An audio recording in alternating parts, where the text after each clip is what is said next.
चलिए, तो अब देखें आज स्वतंत्रता के बाद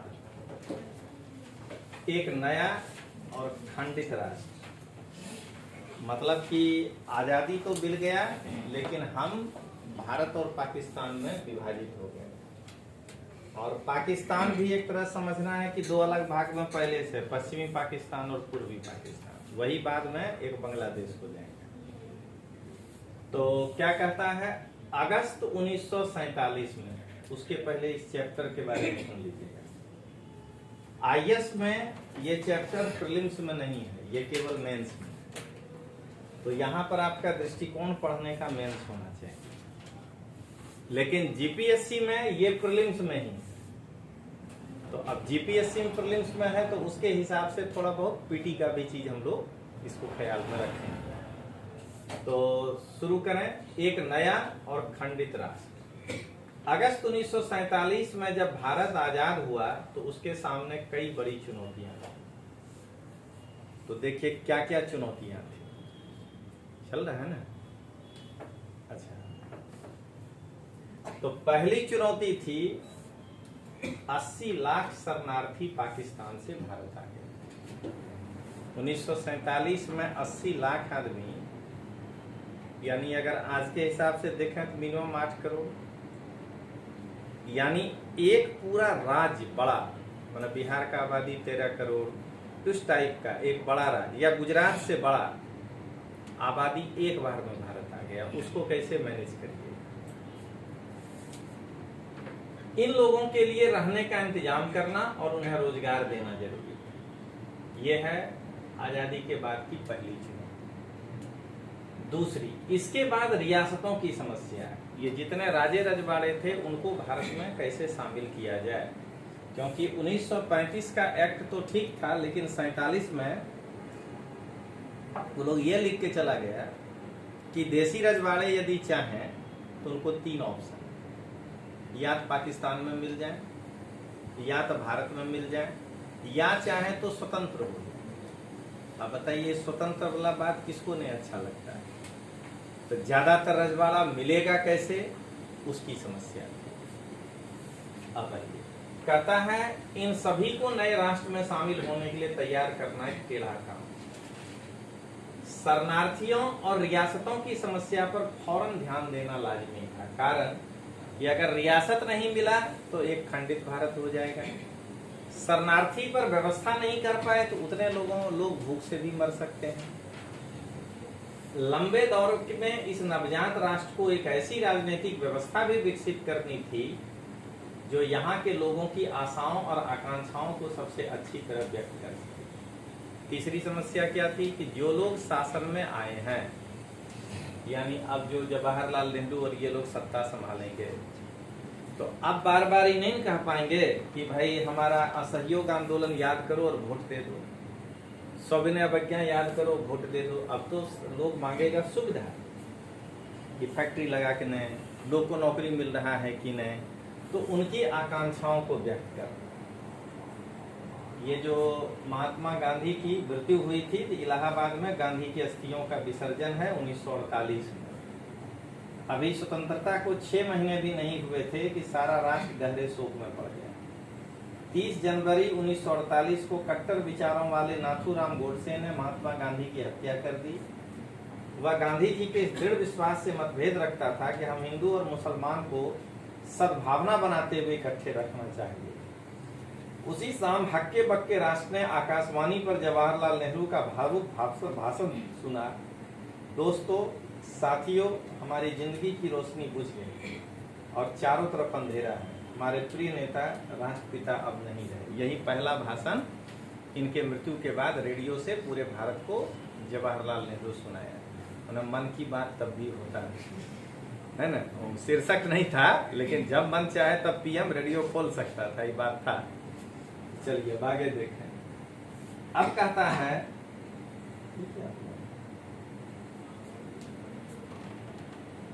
आप लोग में पेज है ना भाई? नहीं कहता नहीं है इसमें, पॉज कर दीजिए ना, फिर देखते हैं। चलिए, तो फिर थोड़ा पॉज किए थे, किसी का छूटा उटा नहीं है भाई। तो अब देखें 1947 में भारत की आबादी काफी बड़ी थी, 34.5 करोड़ आबादी भारत का 1947 में। जीपीएससी के हिसाब से याद रखना है कि आजादी के समय हमारी आबादी कितनी थी। यह आबादी भी आपस में बटी हुई थी, इसमें ऊंची जाति, नीची जाति, बहुल हिंदू, अन्य धर्मों के मानने वाले भारतीय। इस विशाल देश के लोग तरह तरह की भाषाएं बोलते थे, उनके पहनावे में भारी फर्क था, उनके खान पान, काम धंधों में विविधता थी। इतनी विविधता वाले लोगों को एक राष्ट्र राज्य के रूप में कैसे संगठित किया जा सकता है? एकता की समस्या के साथ ही विकास की भी बड़ी समस्या थी। स्वतंत्रता के समय भारत की एक विशाल संख्या गांव में रहती थी। आजीविका के लिए किसान और काश्तकार बारिश पर निर्भर करते थे। देखिए अभी और क्या क्या समस्या है, यहां से आपको यही लिखाएंगे कि आजादी के समय भारत की चुनौतियां, तो क्या क्या चुनौती था वो देखिए। कहता है यही स्थिति अर्थव्यवस्था में गैर कृषि क्षेत्र की थी। अगर फसल चौपट हो जाती तो नाई, बढ़ई, बुनकर, अन्य कारीगर की आमदनी पर संकट पैदा हो जाता है। शहरों में फैक्ट्री मजदूर भीड़ भरी झुग्गी बस्तियों में रहते थे, जहां शिक्षा या स्वास्थ्य सुविधाओं की खास व्यवस्था नहीं थी। इस विशाल आबादी को गरीबी के चंगुल से निकालने के लिए न केवल खेती की उपज बढ़ाना जरूरी था, बल्कि नए उद्योगों का निर्माण भी करना था, जहां लोगों को रोजगार मिल सके। एकता और विकास की प्रक्रियाओं के साथ साथ चलना था। अगर भारत के विभिन्न तबकों के बीच मौजूद मतभेदों को दूर न किया जाता तो वे हिंसक और बहुत खतरनाक टकरावों का रूप ले सकते थे। लिहाजा ऐसे टकराव देश के लिए महंगे भी पड़ते थे। कहीं ऊंची जाति और नीची जाति के बीच, कहीं हिंदू मुसलमान के बीच, और कहीं किसी और वजह से तनाव की आशंका बनी हुई थी। दूसरी तरफ अगर आर्थिक विकास के लाभ आबादी के बड़े हिस्से को नहीं मिलते हैं तो और ज्यादा भेदभाव पैदा हो सकता है। ऐसी स्थिति में अमीर और गरीब, शहर और देहात, संपन्न और पिछड़े इलाके का फर्क पैदा हो सकता है। तो ये पहले हम लोग एक सेगमेंट हुआ कि आजादी के समय चुनौती, फिर देखेंगे नए संविधान की रचना। तो लिखिए, तो एक नया खंडित राष्ट्र में लिखिएगा, चैप्टर लिखिए स्वतंत्रता के बाद भारत। दूसरा लिखिए स्वतंत्रता के समय भारत की चुनौती।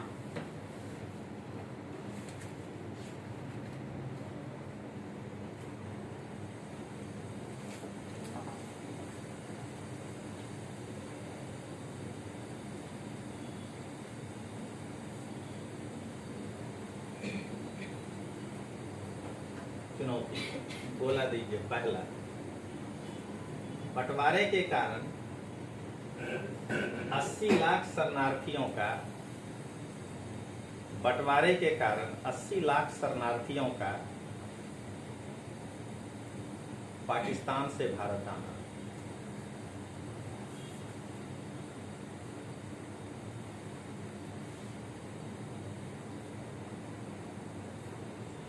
दूसरा बोला, इन शरणार्थियों को रहने का इंतजाम करना और रोजगार देना।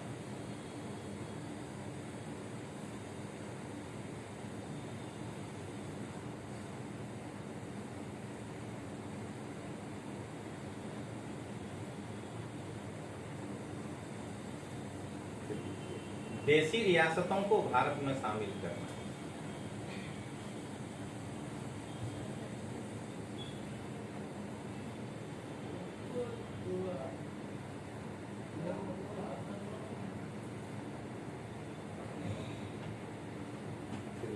एक ऐसी राजनीतिक व्यवस्था विकसित करना जहां लोगों की आशाओं और आकांक्षाओं को, जहां लोगों की आशाओं और आकांक्षाओं को पूरा किया जा सके।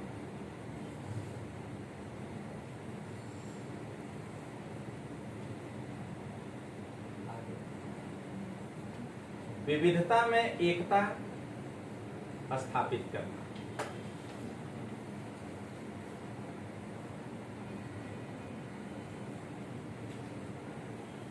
यूनिटी में डाइवर्सिटी। कृषि और गैर कृषि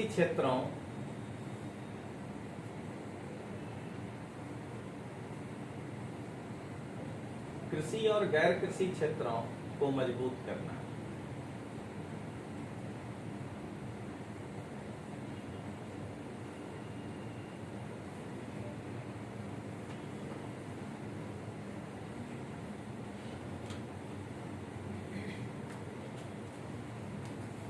विशाल आबादी को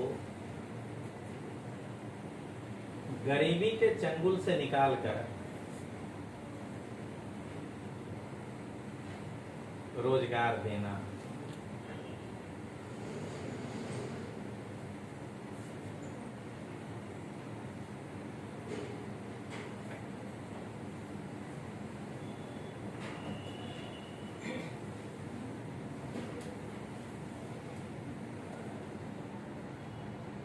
ये जो है हमारी चुनौती है।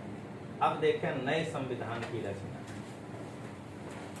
क्या कह रहा है, सुनिएगा। दिसंबर 1946 से नवंबर 1949 के बीच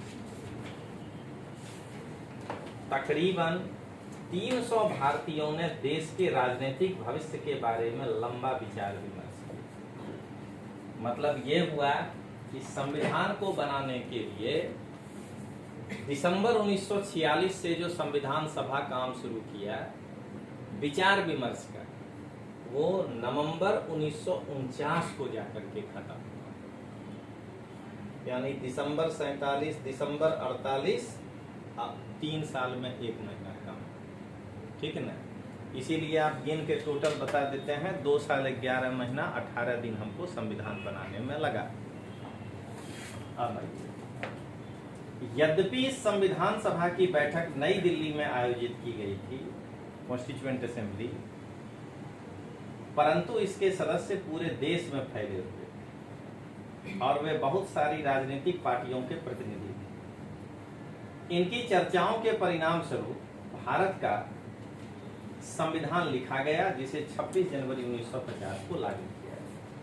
मतलब संविधान सभा की बैठक दिल्ली में होती थी, लेकिन इनके प्रतिनिधियों का चुनाव हम पूरे भारत से किए।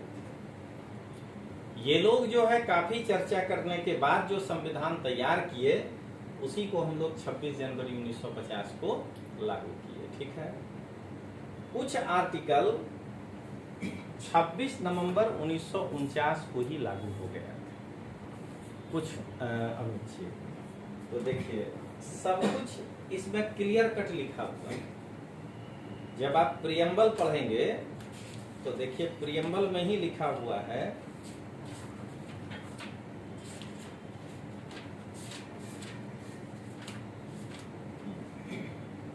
देखिए कहता है, दृढ़ संकल्प होकर अपनी इस संविधान सभा में आज तारीख 26 नवंबर 1949, ठीक है, को इस संविधान को अंगीकृत अधिनियमित आत्मार्पित करते हैं। In our constituent assembly this 26th day of November 1949 do hereby adopt, enact and give to ourselves this constitution। ये हो गया। लेकिन जब आप आर्टिकल यहाँ 393-94 में पहुंचिएगा तब देखिएगा क्या लिखा।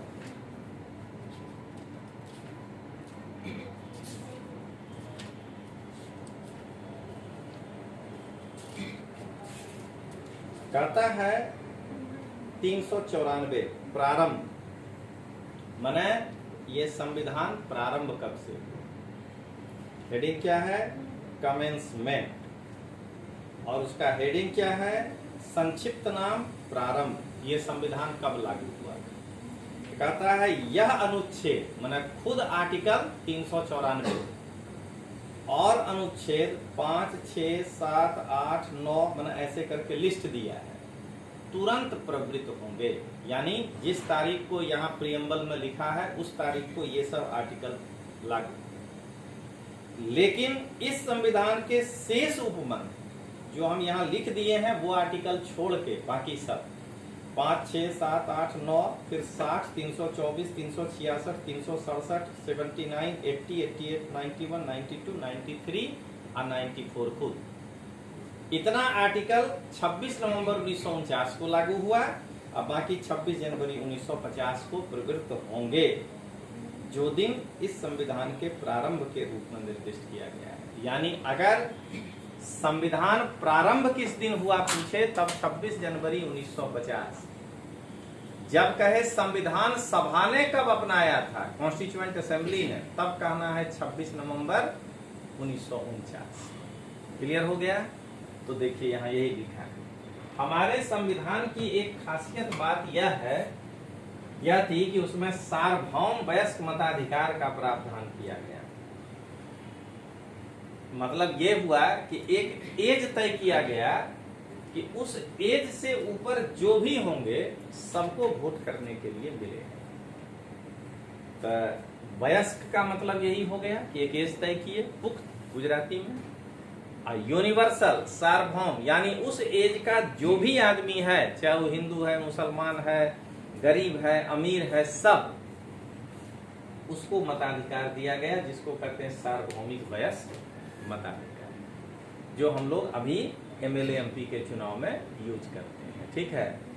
एक भिखारी भी है तो वो अपना वोटर आईडी बना सकता है, और वो वोटर आईडी बना के जिसमें वोट देने जाता है तो इतना पैसा घटने के बाद भी अडानी का एक ही वोट गिना जाएगा और भिखारी का भी एक ही वोट गिना जाएगा। ठीक है।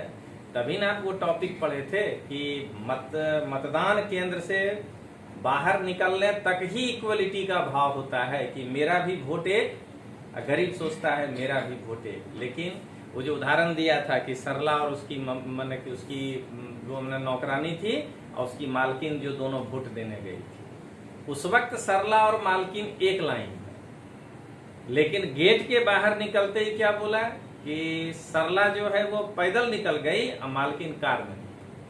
वहीं लगेगा कि बराबर, ये जो खाली बटन दबाए थे वहीं ये हुआ। देख रहे हैं?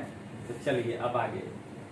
इसका मतलब यह था कि 21 साल से ज्यादा उम्र के सभी भारतीयों को प्रांतीय और राष्ट्रीय चुनावों में वोट देने का अधिकार दिया गया। प्रांतीय यानी जो भी क्षेत्र जिस विधानसभा में पड़ता था, उसमें गुजरात के लोग बंबई विधानसभा को वोट दिए, वो हुआ प्रांतीय। और संविधान सभा के लिए जो आप वोटिंग किए वो हो गया राष्ट्रीय।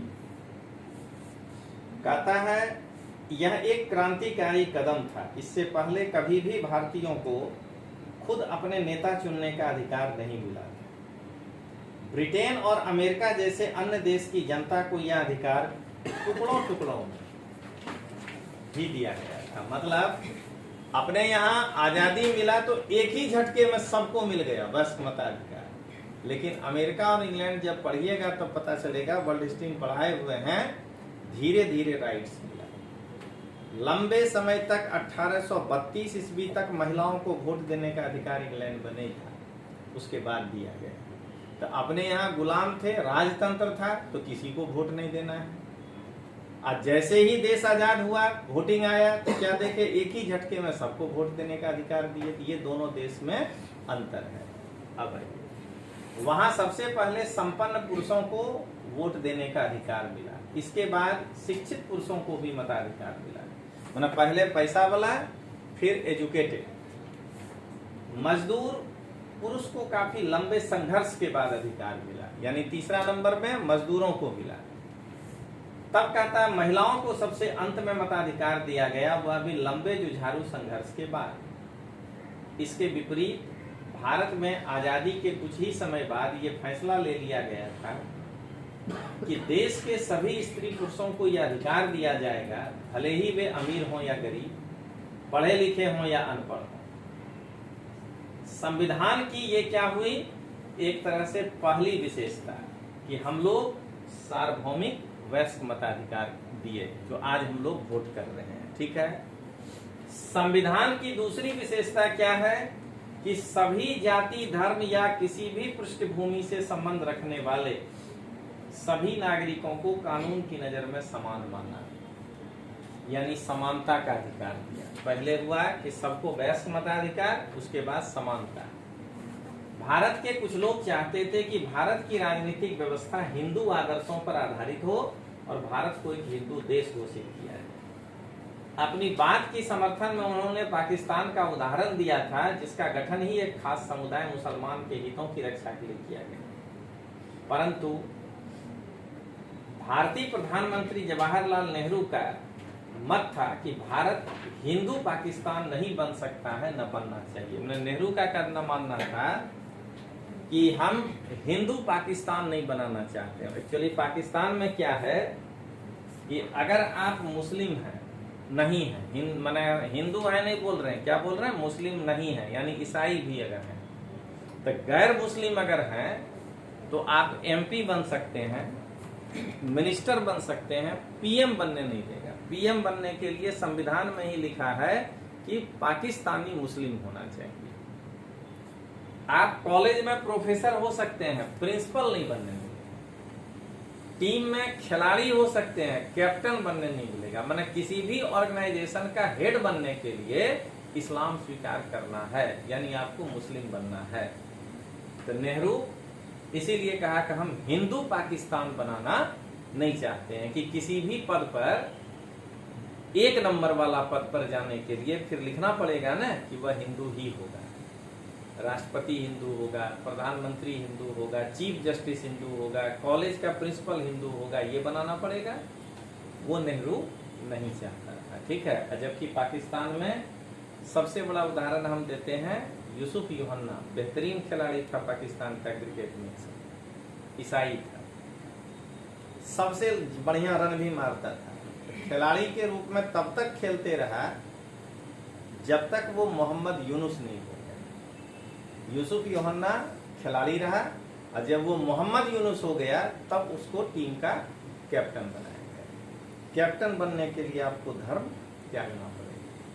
तो चलिए, यही है कि नेहरू बोले कि हम हिंदू पाकिस्तान नहीं बनाएंगे। अब उसके पीछे क्या कारण था? तो ये एक कारण है कि खाली मुस्लिम टारगेट मत करिए, भारत को हिंदू राष्ट्र घोषित करिएगा तो क्या सिख जो है वो स्वीकार करेगा? तो कह रहा है यही कि भारत में सिख और ईसाइयों की भी बड़ी संख्या है। इसके अलावा पारसी, जैन और अन्य धर्मों के लोग भी थे। नए संविधान में इन सभी समुदाय के लोगों को भी वही अधिकार दिए गए जो अधिकार हिंदुओं को दिए गए थे। चाहे सरकारी या निजी क्षेत्र की नौकरियों का सवाल हो या कानून से संबंधित कोई मामला हो, इन सभी समुदायों के लोगों को भी वैसे ही अवसर देने का प्रावधान किया गया जैसे हिंदुओं को दिए जा रहे थे। ये हुआ दूसरा विशेषता, सभी जाति धर्म के लोगों को एक बराबर सुविधा। तीसरा विशेषता, समाज के निर्धन और सबसे वंचित तबकों के लिए विशेष सुविधा। लिख पाएगा कोई लड़का विशेषता? कहेगा मूल अधिकार है, directive principle of state policy है। एनसीईआरटी क्या मांग रहा है, देख रहे हैं कि हमारे संविधान का क्या सेलिएंट फीचर है। तो यही आंसर आपको 55% और वही आंसर आपको 48%, इतने का फर्क है। जब तक आप गाइड से लिखेंगे तब तक आप वही लिखेंगे, फंडामेंटल राइट्स, डायरेक्टिव, वो डालिए ना लास्ट में। पहले हमारे संविधान की ये विशेषता है, देखिए कितना बेहतरीन कहा। पहला कहा कि सबको वोट देने का अधिकार मिलेगा, ये पहला विशेषता है। दूसरा क्या कहा कि भाई सभी जाति धर्म के लोगों को अगर वो नागरिक है तो कानून के नजर में बराबर माना जाए। और तीसरा कि जो समाज का निर्धन और वंचित तबका है उसको आर्टिकल 15 मिलेगा। 2, 3, 4, 5, 16 मिलेगा, 17 मिलेगा, और आगे जो आप देखते हैं पूरा हेडिंग मिलेगा कि अल्पसंख्यकों और वंचित वर्गों के लिए विशेष सुविधा। भारत के सम्मान को कलंकित करने वाली छुआछूत के चलन को खत्म कर दिया गया। अब तक हिंदुओं के मंदिर में केवल ऊंची जातियों के लोग ही जाते थे, लेकिन अब उन्हें सभी लोगों के लिए खोल दिया गया। जिन्हें अब तक अछूत माना जाता था, अब वे भी मंदिरों में जा सकते थे। एक लंबी बहस के बाद संविधान सभा ने यह भी तय किया कि विधायिका की कुछ सीटें और सरकारी नौकरियों में कुछ हिस्सा निचली जातियों के सदस्यों के लिए आरक्षित किया गया। कुछ लोगों की दलील थी कि अछूत, जिन्हें इस समय हरिजन कहा जाता था, उम्मीदवारों के पास इतने अंक या शैक्षणिक योग्यता नहीं होती है कि वे भारतीय प्रशासनिक सेवा जैसे प्रतिष्ठित नौकरियों में जा सकें। परंतु जैसा कि संविधान सभा के सदस्य एच.जे. खांडेकर ने कहा कि हरिजनों की अक्षमता के लिए ऊंची जातियां जिम्मेदार हैं। अपने सुविधा संपन्न सहकर्मियों को संबोधित करते हुए खांडेकर ने कहा कि हमें हजारों साल तक दबाकर रखा गया। आप लोगों ने हमें अपनी सेवा में लगाए रखा और हमें इस कदर दबाया कि अब न केवल हमारे मस्तिष्क और शरीर बल्कि हमारा हृदय भी काम नहीं करता है और न ही हम आगे बढ़ पाने में सक्षम। देखते जाइए क्या क्या मतलब क्यों दिया गया आरक्षण, वो पूरा यहाँ पे एक्सप्लेनेशन है। भूतपूर्व अछूतों के साथ साथ आदिवासियों या अनुसूचित जनजातियों को भी विधायिका और नौकरियों में आरक्षण दिया गया। अनुसूचित जातियों की तरह इन भारतीयों को भी वंचित रखा गया था और उनके साथ भेदभाव किया गया। आदिवासी आधुनिक स्वास्थ्य सुविधा और शिक्षा से वंचित थे। उनकी जमीन और जंगलों पर समुदाय से बाहर के ताकतवर लोगों का कब्जा होता जा रहा है। संविधान से उन्हें जो नए अधिकार मिले, उनका उद्देश्य इस स्थिति में सुधार लाना था। संविधान सभा के सदस्यों ने केंद्र और राज्य की शक्तियों और अधिकारों के बंटवारे पर भी लंबी चर्चा की। कारण कि अगर एकदम क्लियर कट नहीं लिख दीजिएगा कि परमाणु ऊर्जा पर नियम केंद्र ही बनाएगा, तो कोई राज्य का मुख्यमंत्री इतना स्मार्ट बनने लगेगा कि नहीं, हम अपने राज्य में खुद ही खड़ा कर लेंगे, हमको नहीं चाहिए क्या। इसलिए क्लियर बताना पड़ेगा कि भाई इस पर कायदा केंद्र बनाएगा, इस पर कायदा राज्य बनाएगा। वही हो रहा है। कुछ लोगों का मानना था कि केंद्र के हित में सबसे महत्वपूर्ण होने चाहिए। उनका कहना था कि यदि केंद्र मजबूत होगा तभी वह पूरे देश की उन्नति के लिए सोचने और योजना बनाने में सक्षम होगा। कई अन्य सदस्यों का मानना था कि राज्यों को ज्यादा स्वायत्तता और आजादी मिलनी चाहिए।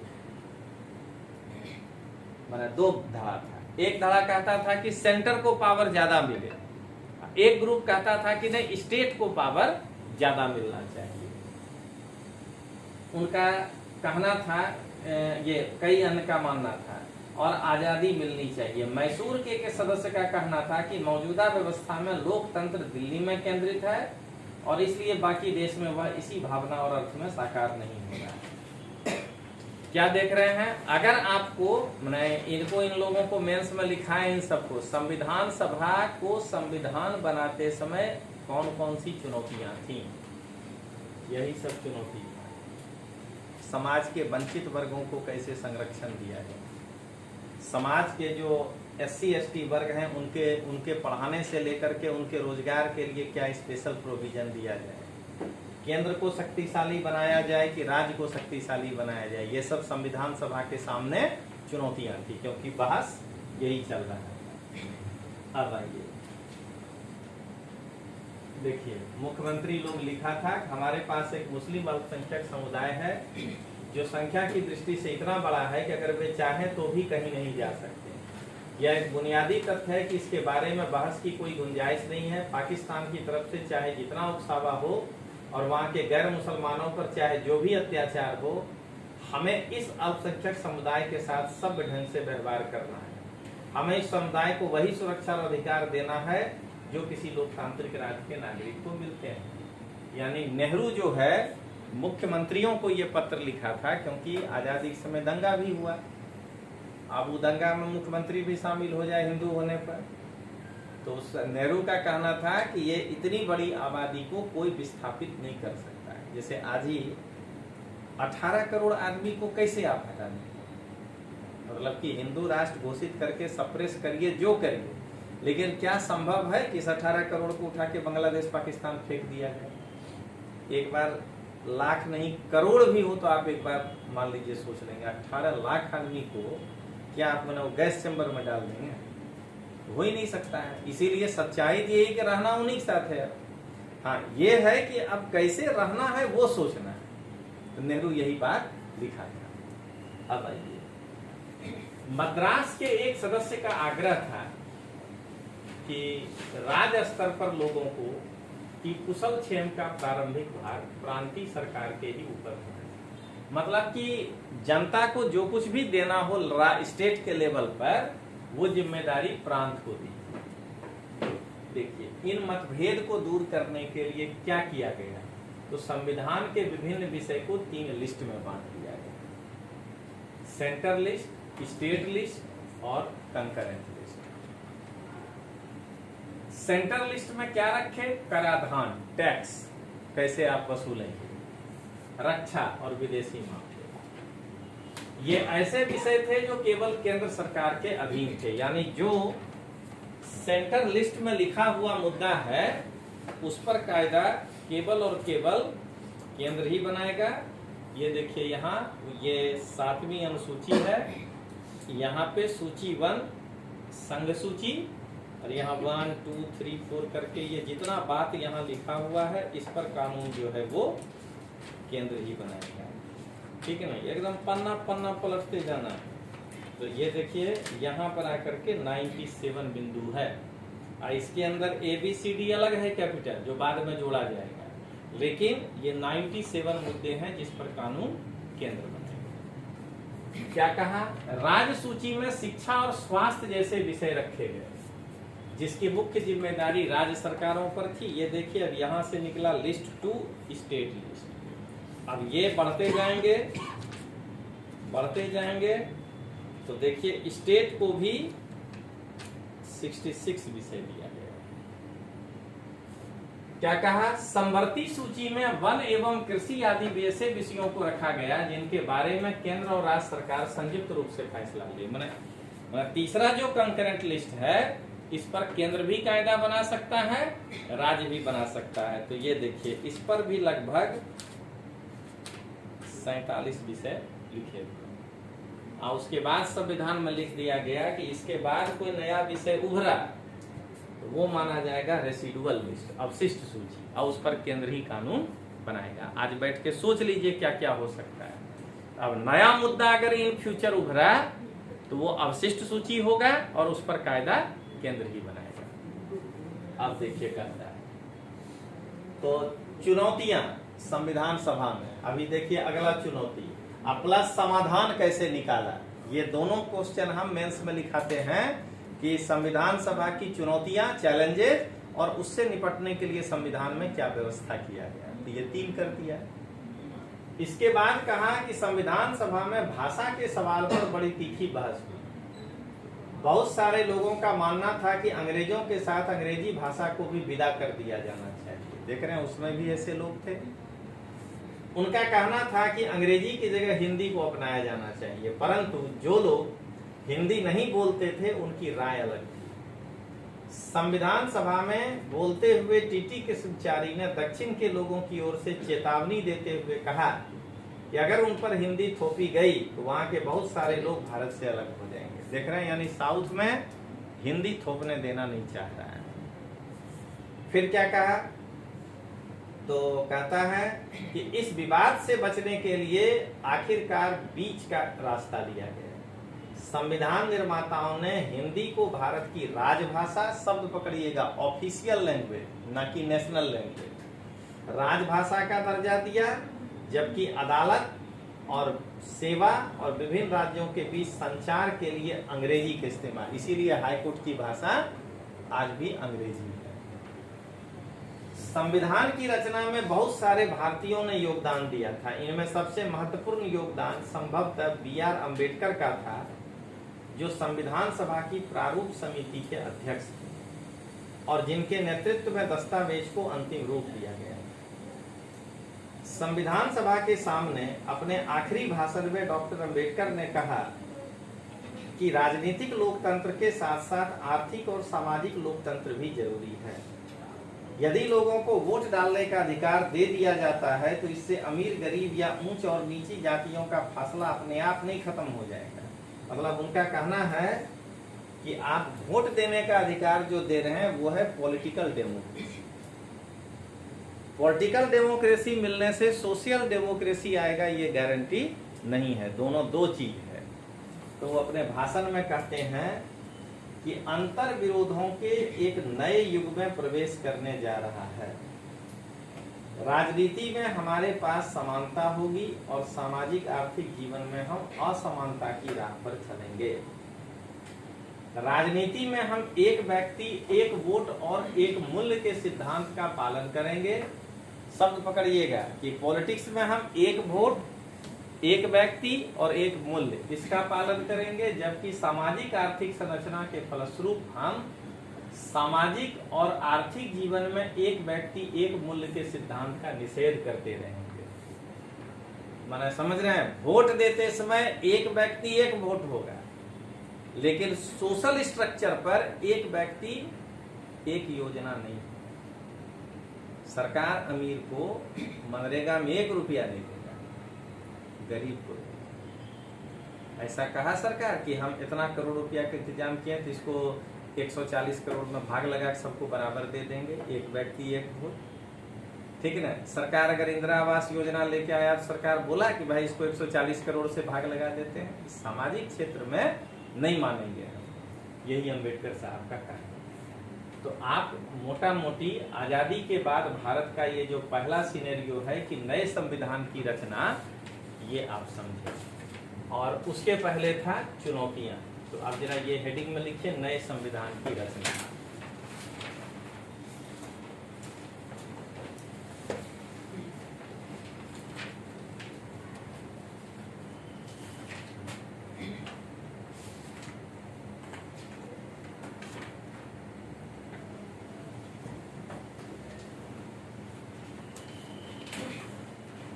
दिसंबर 1946 से नवंबर 1949 के बीच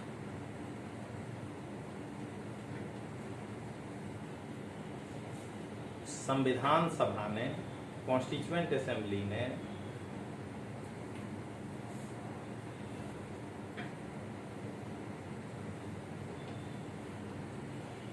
संविधान के निर्माण पर विचार विमर्श किया।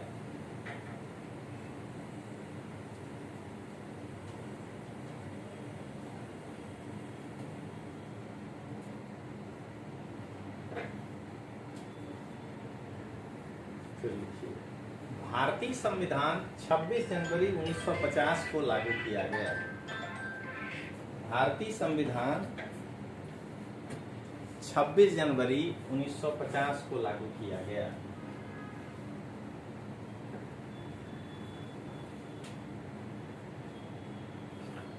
अब लिखिए भारतीय संविधान की विशेषता।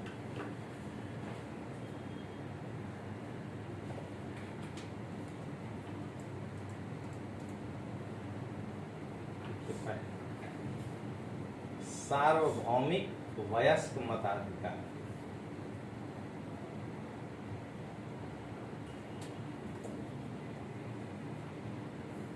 सार्वभौमिक वयस्क मताधिकार।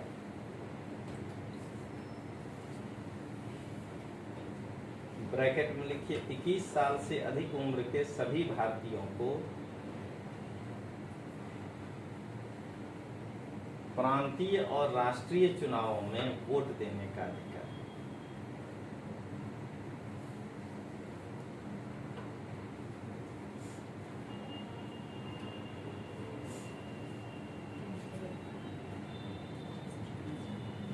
प्रांतीय राष्ट्र और राष्ट्रीय चुनाव में वोट देने का अधिकार।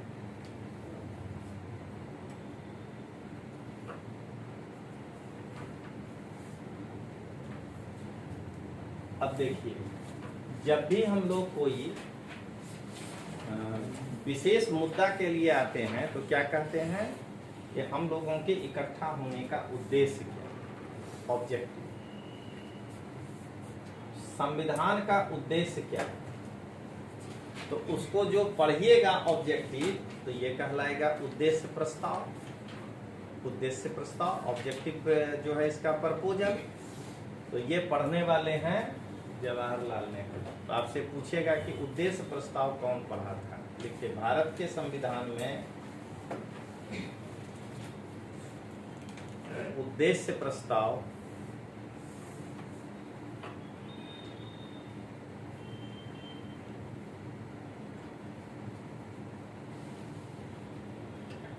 जवाहरलाल नेहरू ने पढ़ा था।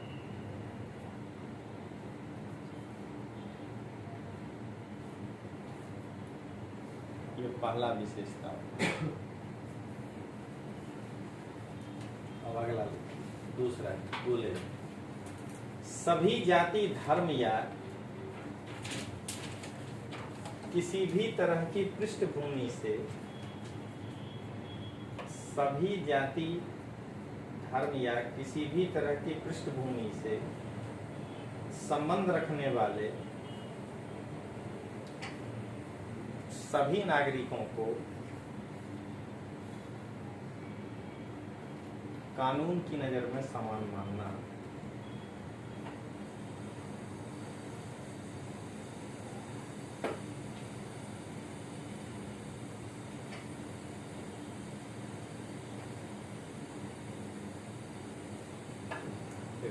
तीसरा विशेषता, समाज के निर्धन और सबसे वंचित तबकों के लिए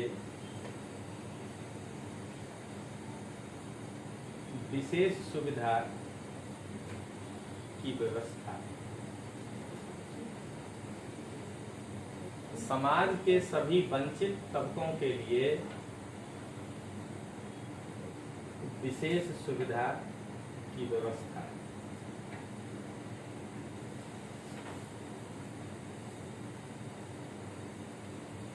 ये है हमारा तीसरा विशेषता। यही अभी 3 जानना है। अब डैश दीजिए। संविधान निर्माताओं के पास चुनौतियां, चैलेंजेस, कॉन्स्टिट्यूएंट असेंबली के पास क्या था।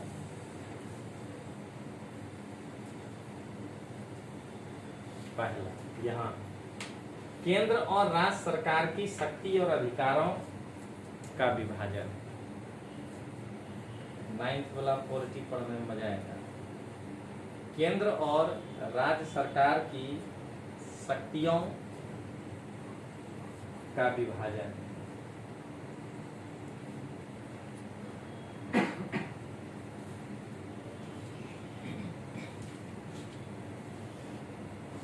दूसरा, भारत की राष्ट्रभाषा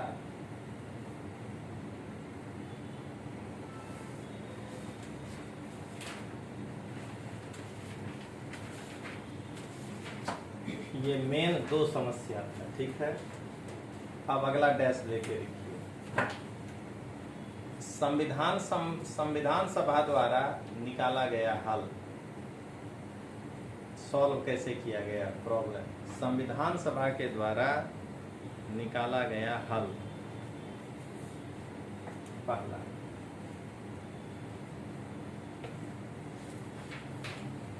संविधान में विभिन्न विषयों की 3 सूचियां दी गई। यहाँ संविधान में सभी विषयों की 3 सूचियां दी गई।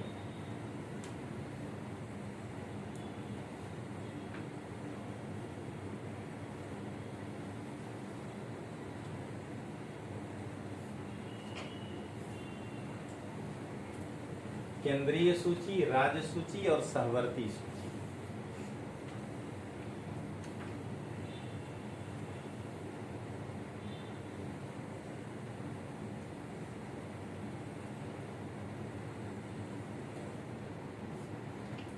और सहवर्ती सूची।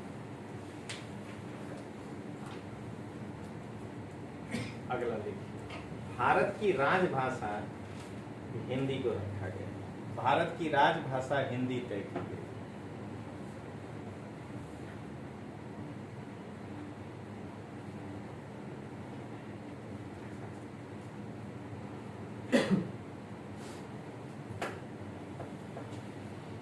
फिर लिखिए इसी में कॉमा देके, जबकि अदालत सेवा और विभिन्न राज्यों के बीच संचार के लिए हिंदी को रखा गया।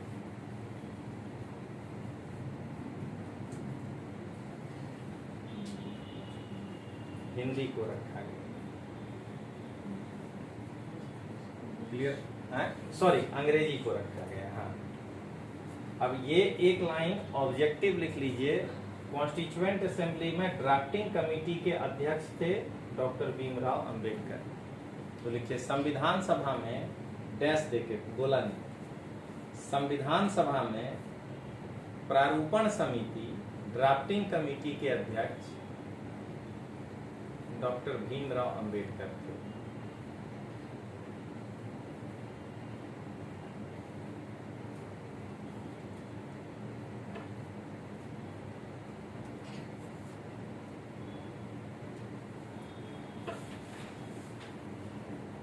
दो पाठ हम लोग पढ़े।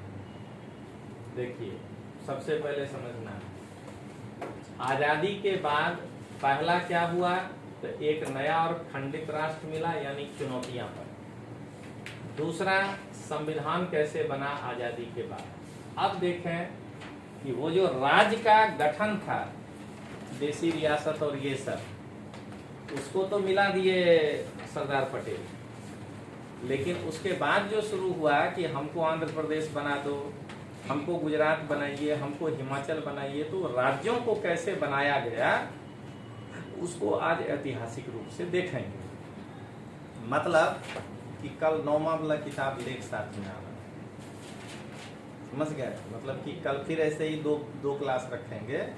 देखिए, बताते हैं आपको, एक लगातार 3 घंटा पढ़िएगा ना, गति कम, 1.5 घंटा पढ़ के 10 मिनट फ्री रहिएगा ना, फिर पढ़िएगा, देख लीजिए हम लोग कितना पेज आज पढ़े हैं।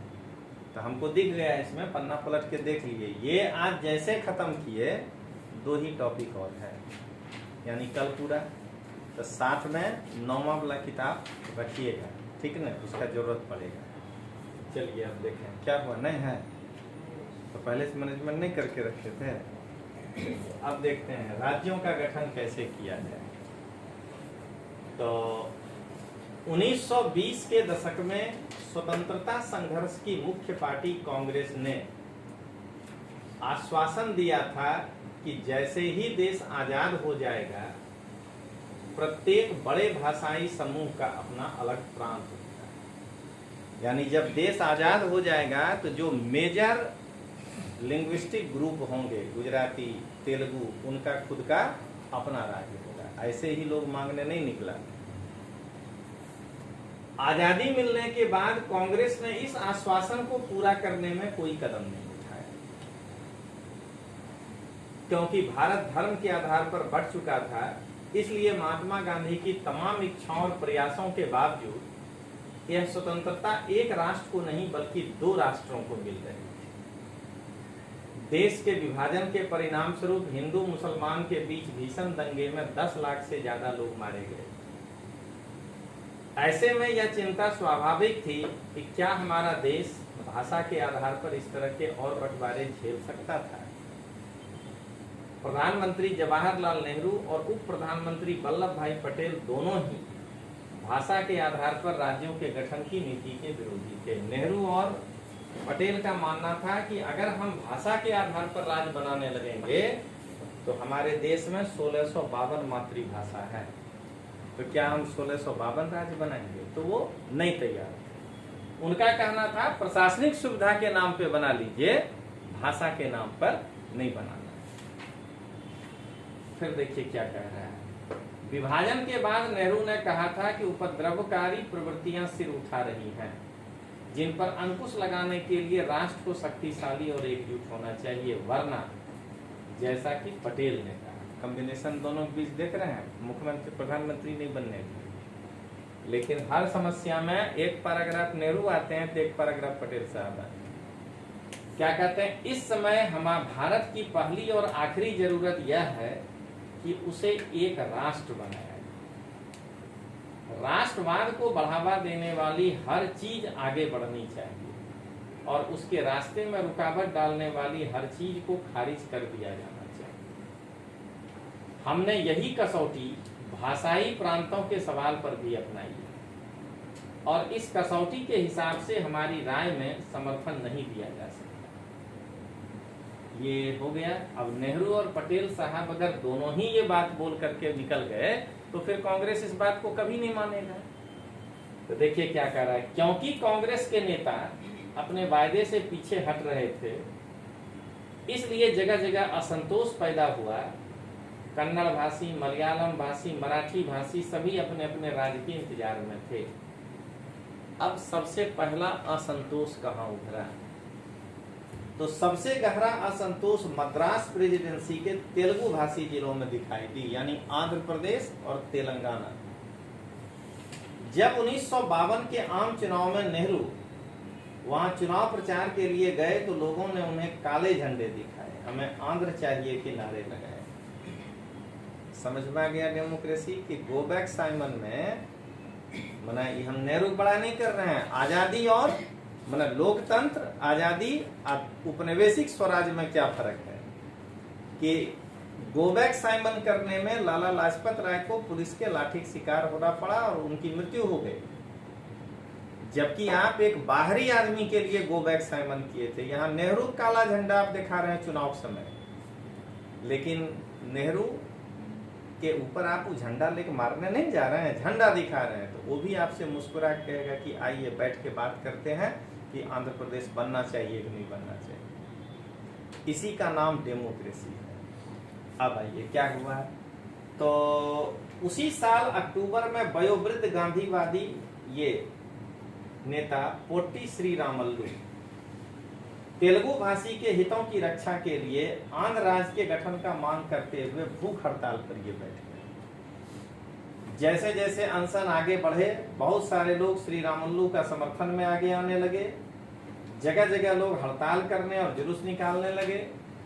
58 दिन तक ये आदमी अनशन में रह गया और 15 दिसंबर 1952 को पोट्टी श्रीरामल्लू का देहांत हो गया भूख हड़ताल के कारण। यहीं पर नेहरू झुकेगा और तेलुगु भाषी के नाम पर आंध्रा बनाएगा। उसके बाद तो फिर सब कहेगा हमको भी बना दो।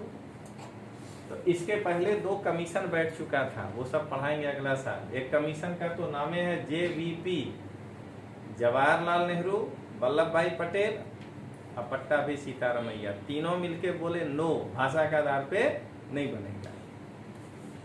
जैसा कि एक अखबार ने लिखा था कि श्रीरामुल्लू के देहांत की खबर ने पूरे आंध्र को अस्त व्यस्त कर डाला। विरोध इतना व्यापक और गहरा था कि केंद्र सरकार को आखिरकार यह मांग मांगनी पड़ी।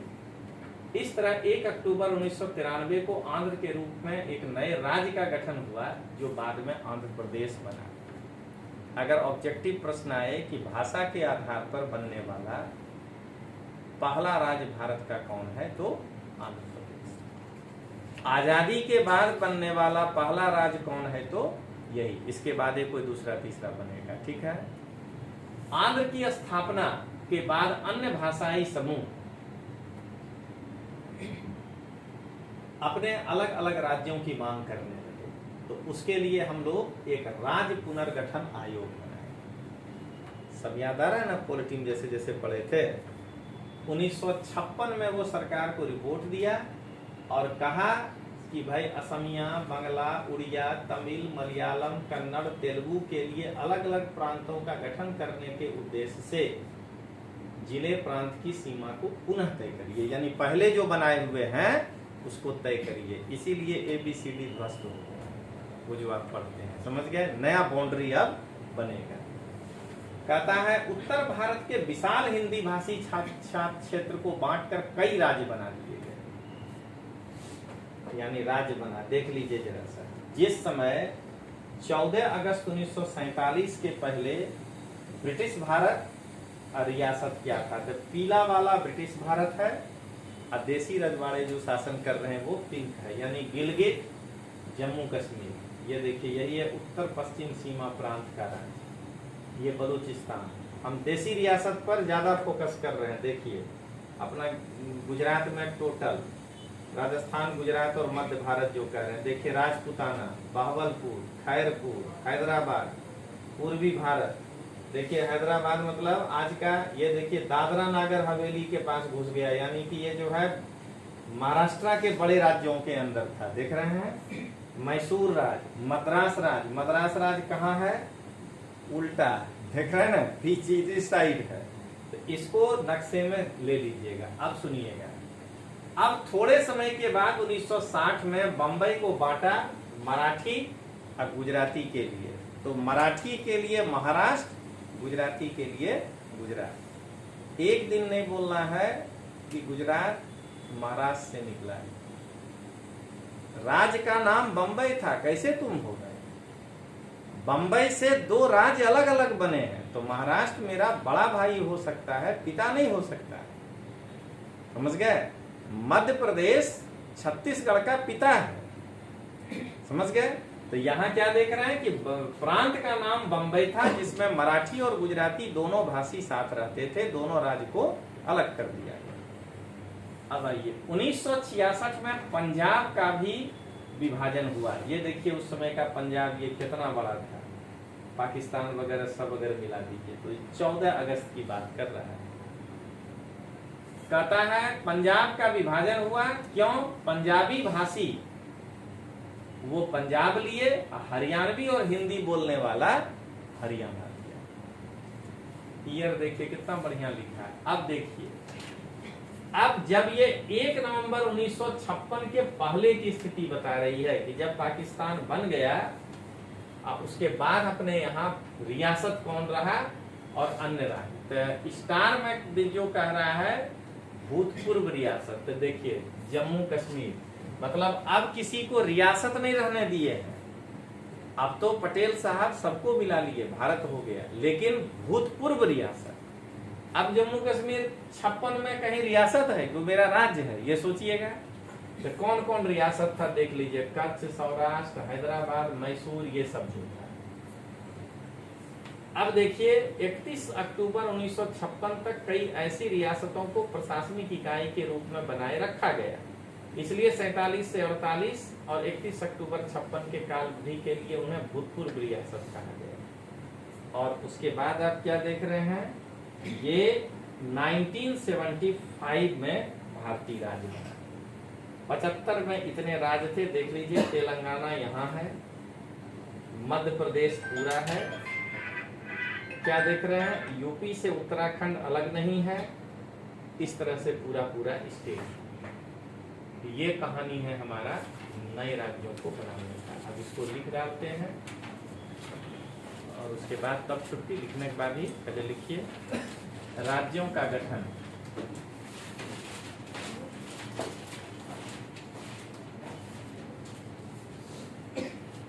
लिखिए भाई, पहले नहीं छोड़ रहे हैं आप, अपने पुराने ही समय पा गए, 5:45 में छोड़ते थे।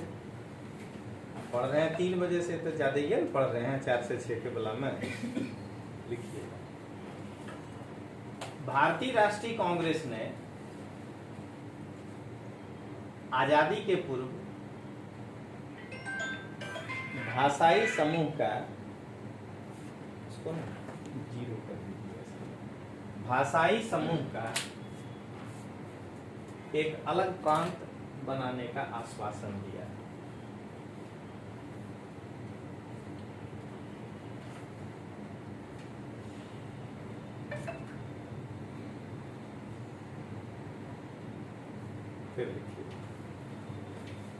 आजादी के बाद कांग्रेस ने इस आश्वासन को पूरा करने के लिए कोई कदम नहीं उठाया। आजादी के बाद कांग्रेस ने इस आश्वासन को पूरा करने के लिए कोई कदम नहीं उठाया।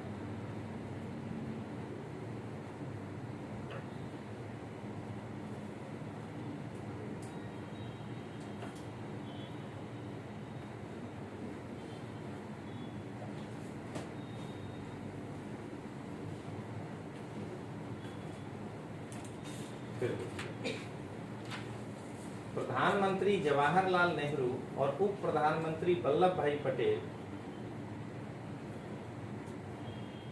भाषा के आधार पर राज्यों के गठन के विरोधी थे।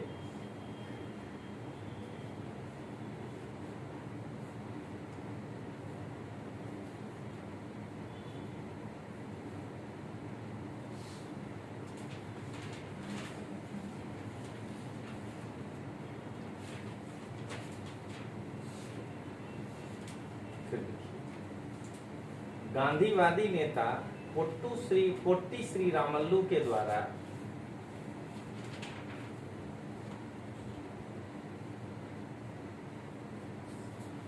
अंठावन दिनों के अनशन के बाद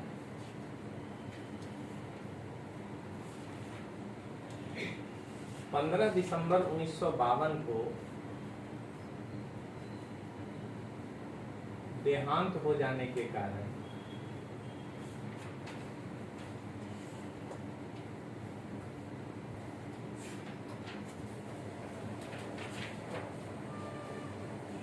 एक अक्टूबर 1953 को आंध्र प्रदेश का गठन किया गया।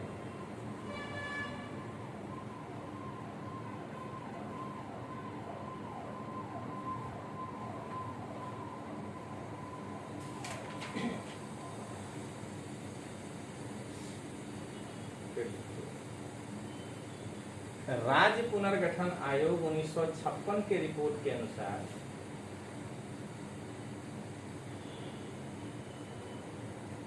उन्नीस 1960 में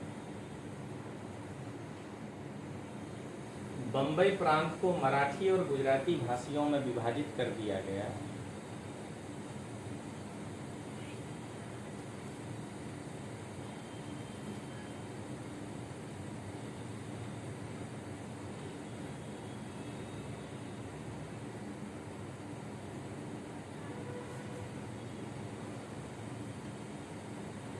फिर देखिए 1966 में पंजाब का विभाजन हुआ और हरियाणा के रूप में अलग राज्य की मान्यता दी गई।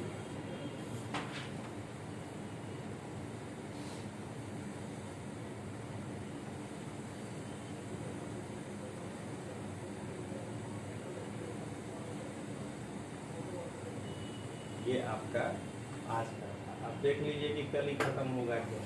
विकास का योजना बस और उसके बाद राष्ट्र का ये रुकावट बस पूरा है। तो चलिए कल हम लोग इसका पूर्णाहुति करते हैं।